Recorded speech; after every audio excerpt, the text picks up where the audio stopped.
குருவின் அடிப்படிது கூடுதலா இருக்கு அரூபமான இருக்குதான். இருட்டை போய் தடைவிட்டு எப்படியே இருக்கணும். இருட்டை தடைவிட்டு போல் ஒன்று செய்யாது. ஆக குருநாதன் ஆராய்ச்சி இல்லாமல் ஜென்மத்தை கடத்த முடியாது. சிவனை வழிபட்டார் எண்ணிலாதேவர். அவனை வழிபட்டு ஆமாறு ஒன்றில்லை. ஆமாறுனா ஆக்கமில்லைன்னு அர்த்தம். சிவனை வழிபட்டார் எண்ணிலாதேவர்.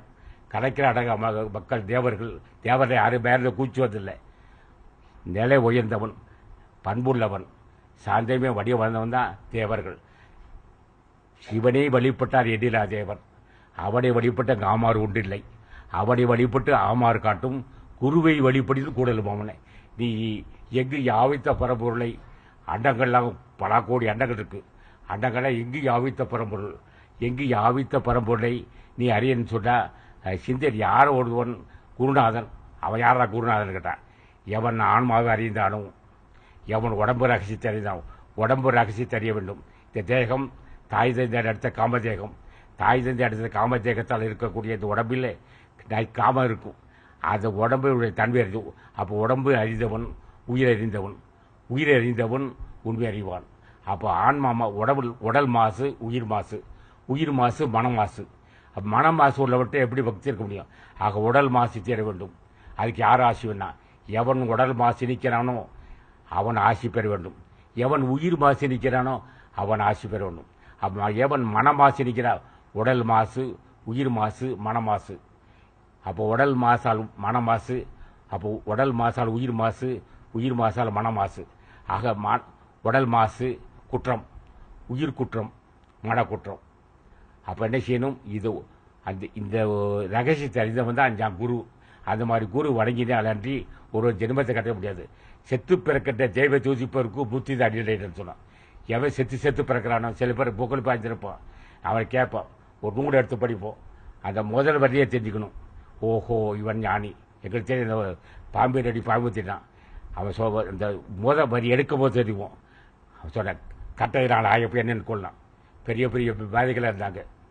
கட்டதினால் ஆயப்பெண் கொள் வாடறிவன் நட்டால் வாழ்மைனா தூய்மையான அறிவு உள்ளவனா. தூய்மை எப்போ வரனா? உடல் தூய்மை, உயிர் தூய்மை, செயல் தூய்மை. அப்போ உடல் தூய்மையால் உடல் தூய்மை, உயிர் தூய்மை, உயிர் தூய்மை, உயிர் மன தூய்மை. அப்போ கட்டதினால் ஆகியிருப்பேன். கல்வியாளருக்கு பார்த்து, கல்வியாளர்களே நீ எதா கட்டு பையன் கேட்டா, கடவுள் வார்த்தை சொல்லுவது எங்களை அறிவுரை சொல்லுவதே கேட்டார். அவர் சொன்னார், தெரிஞ்சுக்கடா நான் யாருன்னு தெரிஞ்சுக்க, வள்ளுவ பெருமான் யாருன்னு தெரிஞ்சுக்க. கட்டதினால் ஆகிய கொள்ள அசை வாடறிவன் நற்றால் தொடர். தூய்மையான அறிவுள்ளவன் திருவடியை பட்டாவிட்டால் நீ ஏடா கட்டு பையன் சொல்லிட்டான். அப்போ என்னடா அது என்னடா யாருன்னா தோப்பாராகி போகிறான் பாருக்க ஒருத்தன். அவன் கை நாட்டு கை பேனா குடிச்சேன்னா மிடப்பு உடச்சிருவான். யார் என்ன கேட்டான்? அவன் கற்றுக்கிட்டான். யாரை வணங்குன்னு கற்றுட்டான்? ஞானியை வணங்க கற்றுக்கிட்டான். அத்தனை பேரும் கல்வியாளர் தான். எவன் ஒருவன் முற்றுப்பெற்ற முனிவனை வணங்குறானோ, எவன் வர்ணமில்லா பேருவாள் பெற்று வணங்குறானோ, எவன் வள்ளுவன் திருவடியை பூச்சிக்கிறானோ, எவன் அருணைநாதன் திருவடியை பூச்சிக்கிறானோ, எவன் மாணிக்கவாசல் திருவடியை பூச்சிக்கிறானோ, எவன் திருஞான சம்பந்த திருவடியை பூச்சிக்கிறானோ அவன் தான் கற்றவன். அவன் கைட்டார் தான். சரி இங்கே வாப்பா, இங்கே படிப்பில்லையா, அதை பற்றி அவசியம் இல்லை, சொல்லு அருணைநாதன் சொல்லு. சரி வாயில இல்லையா, திருஞான சம்பந்தார் சொல்லு, ஓம் அகத்தீசான்னு சொல்லு, ஓம் நந்தீசான்னு சொல்லு, ஓம் ராமலிங்கசாமி சொல்லு. எது வாயில வருது சொன்னார். அவர் அகத்தியர் போனார், முருகான்னு சொன்னார். முருகான்னு பிடிச்சிச்சு, அருள் சரி பிடிச்சிச்சு அவனுக்கு. அவன் கை நாட்டு தான். அவன் இந்த மாதிரி கை நாட்டு 9 கோடி யானையை உருவாக்குற முதல் தலைவன் ஆசான் அகத்தீசன் தான். 9 கோடி ஞானிகளை 9 கோடி கை நாட்டு கல்வியாளர்களை கல்வி கட்டாவே இது என்ன சொல்லுது, அது என்ன சொல்லுது, இவன் சொல்றது உண்மையா, இப்படியா அப்படியான்னு சொல்லி பரட்டிக்கிட்டு இருப்பான். கை நாட்டை கூப்பிட்டு சொல்றா முருகான்னு சொல்றா, அகத்தீசான்னு சொல்றா, அப்படி உடனே பிடிச்சிக்குவான். ஆனால் மறுபரிசையை இருக்கக்கூடாது. எவன் ஒருவன் முற்று பெற்றானோ, எவன் வாசி வசப்பட்டானோ, எவன் மோனலை அறிந்தானோ. மோனம் என்பது ஞான வரமுனர் அவையார். மோனலை என்பது ராசான உணர்த்தக்கூடிய ஒன்று. அதால் வெளியே சொல்ல முடியாது. என்னவென்று சொல்லுவேன் இலக்கமாக சொல்ல. ஆக புற்று ஒருவன் கை நாட்டு ஞானியாகலாம், கற்றவன் ஞானியாக முடியாது. என்ன காரணம்னா இவர் சொல்ற உண்மையா, இந்த ஊரில் இருக்கா அந்த ஊரில் இருக்கா. கரெக்டாக கையை நாட்டு கூப்பிட்டு அகத்தீசான்னு சொல்லு, ஒரு திருமலை தேவான்னு சொல்லு, ஒரு ராமலிங்க சாமி சொல்லு அப்படின்னு சொன்னால் கை நாட்டாதான் சரி, கை தூக்கி விட்டுவார். ஆக பக்தி ஒன்றுதான் கல்வி, பக்தி ஒன்றுதான் வாழ்க்கை, பக்தி ஒன்றுதான் ஞானம், பக்தி ஒன்றுதான் மனமா சிந்திக்கும். பக்தி உண்டுதான் உடல் மாசு நீக்கும், பக்தி உண்டுதான் உயிர் மாசு நீக்கும், பக்தி உண்டுதான் மனமாசு நீக்கும், பக்தி உண்டுதான் ஞானத்தை தரும், பக்தி உண்டுதான் தயசிந்தி தரும்.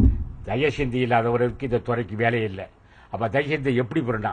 ஞானிகள் அத்தனை பேரும் தயசிந்தைக்கு தலைவர்கள், ஞானிகள் அத்தனை பேரும் அன்பிற்கு தலைவர்கள், ஞானிகள் அத்தனை பேரும் தவத்தின் தலைவர்கள், ஞானிகள் அத்தனை பேரும் மரணமில்லா பெறுவப்பட்ட ஞானிகளை வணங்க வேண்டும் என்று சொல்லி நீங்க வந்து விழாவுக்கு வந்திருக்கீங்க.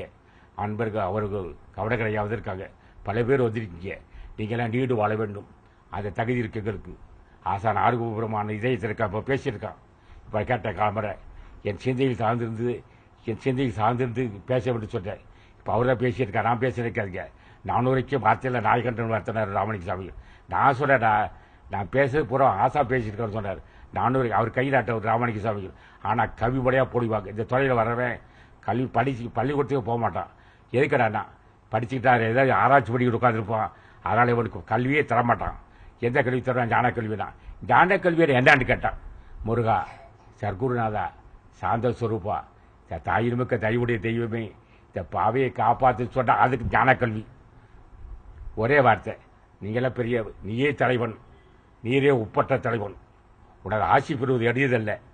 நாயின்னு கடைக்கட்ட பாவியை என்னை காப்பாற்று என்று ஆறுமுக பெருமானை கேட்டால் அது சாகா கல்வி. பட்டான சாகா கல்வியில் எவன் ஒருவன் சாகா கல்வி கேட்டானோ அவன்தான் உண்மை பொருள் தெரியும். 8ம் 2ஐயும் ஓர்ந்து, 8 என்பது அகரம், புருவத்தை ஒடுங்கிற காட்டு. 8ம் 2ஐயும் ஓர்ந்து, கடை சார்ந்த ஓடுது. 8ம் 2ஐயும் ஓர்ந்து, மறை எல்லா உனக்குள்ள ஏகமா தேர்ந்து, வெட்ட வெளிதடை சார்ந்து, ஆனந்த வெள்ளத்தில் மூழ்கி